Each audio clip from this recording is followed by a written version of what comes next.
In today's micro-learning video, let's talk about Clause 8, Operation. Every organization needs an operating plan in order to function. ISO 9001:2015 makes it easier for you by giving out a guide where you can lay down your existing standard operating procedures. Clause 8 is composed of operational and planning control, requirements for production and services, design and development for products and services, control of externally provided processes, products and services, production and service provision, release of products and services, and control of non-conforming outputs. Let's get to know each clause one by one. Clause 8.1, Operational and Planning Control. This clause requires operation to be conducted through processes that are planned and controlled regardless of whether the organization or an outside party performs the process. A criteria is determined and established for acceptance. The identification of resources needed to achieve conformity is required. In view of this, the organization shall plan, implement, and control the processes needed to meet the requirements for the provision of products and services, and to implement the actions determined in Clause 6 by determining the requirements for the products and services, establishing criteria for the processes in the acceptance of products and services, determining the resources needed to achieve conformity to the product and service requirements, implementing control of the processes in accordance with the criteria, and determining, maintaining, and retaining documented information to the extent necessary. Clause 8.2, Requirements for products and services. Customers are primarily the end users of your product, but also include intermediaries who may be internal or external and who integrate your product into theirs. This also includes dealers and distributors who market and sell your product or the integrated product.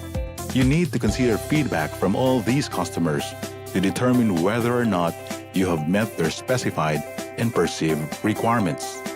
Customer feedback or satisfaction is the first tool required by this standard to gauge the effectiveness of the quality management system. This clause requires you to gather and analyze information as to what extent you meet these requirements from the customer's perspective. Clause 8.3, Design and Development of Products and Services. Design and development activities needed for products and services are required to be planned and controlled through an established, implemented, and maintained process.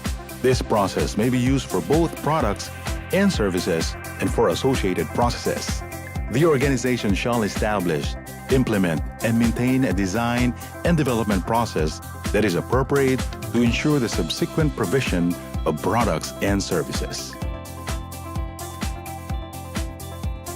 Clause 8.4, For the control of externally provided processes, products and services have to be in conformity to the operational requirements of the organization.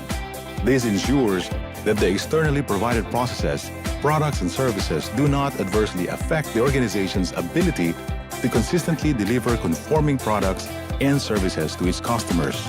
It shall also take into consideration the potential impact of the externally provided processes, products and services on the organization's ability to consistently meet customer and applicable statutory and regulatory requirements, and the effectiveness of the controls applied by the external provider. Clause 8.5, Production and Service Provision provides a list of control requirements that you may use, if applicable to your business. Identify and control all operation process. Show the interaction of these processes with other processes. The organization shall implement production and service provision under controlled conditions.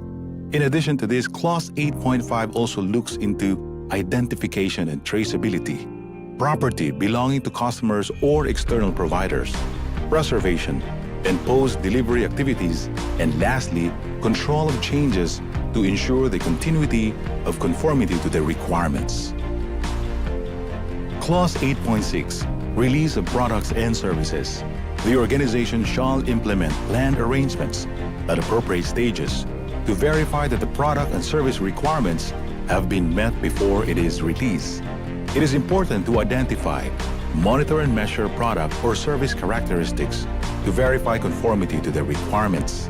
These requirements may come from your customer, your organization, regulatory and industry sources.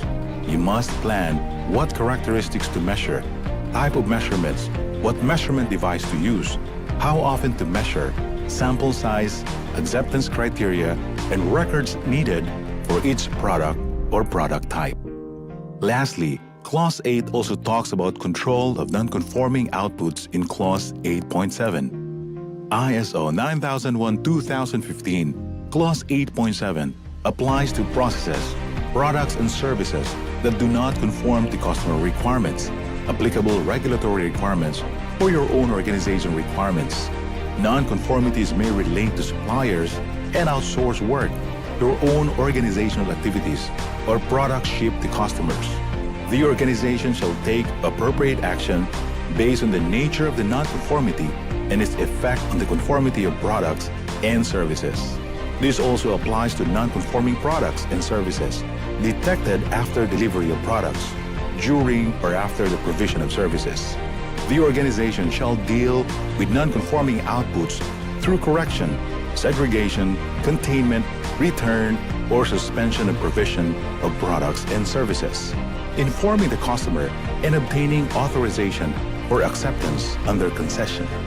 To know more about Clause 8.0 or Operation, visit our website at www.agfconsultinggroup.com or visit our YouTube channel and subscribe to see more of our micro-learning videos.